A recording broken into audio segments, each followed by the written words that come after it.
Hello दोस्तों, मेरे channel में आपका स्वागत है। आज मैं आपको दीपावली की कथा सुनाऊंगी। अगर आपने अभी तक मेरा चैनल सब्सक्राइब नहीं किया है तो मेरे चैनल को सब्सक्राइब कर लीजिए, साथ में बेल आइकन को प्रेस कर लीजिए। चलिए कथा शुरू करते हैं। एक साहूकार की बेटी थी। वह रोज पीपल के वृक्ष में जल अर्पण किया करती थी। एक दिन प्रसन्न होकर लक्ष्मी माता ने साक्षात प्रकट होकर दर्शन दिया और साहूकार की बेटी से मित्रता करने की बात कही।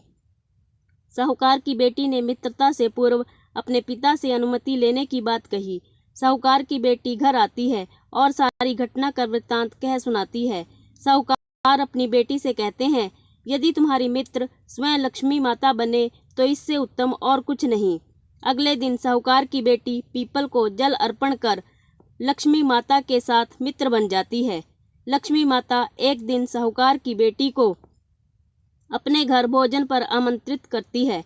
साहूकार की बेटी लक्ष्मी माता के घर जाती है। वहां साहूकार की बेटी को सोने का आसन बैठने को प्राप्त होता है। लक्ष्मी माता साहूकार की बेटी का आतिथ्य करती है और सोने की थाली में भोजन कराती है। इस प्रकार के अभूतपूर्व आतिथ्य सत्कार से साहूकार की बेटी प्रसन्न होती है और साहूकार की बेटी यह कहकर विदा लेती है कि अब आपको मेरे घर आतिथ्य ग्रहण करना होगा। यह कहते हुए साहूकार की बेटी विदा लेती है और अपने घर आकर उदास मन से बैठ जाती है।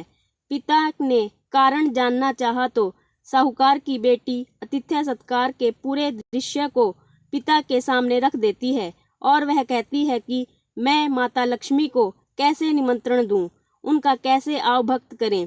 साहूकार अपनी बेटी को दिलासा देता है, जितना हम में सामर्थ्य होगा हम अपने सामर्थ्य के अनुसार माता का आतिथ्य सत्कार करेंगे।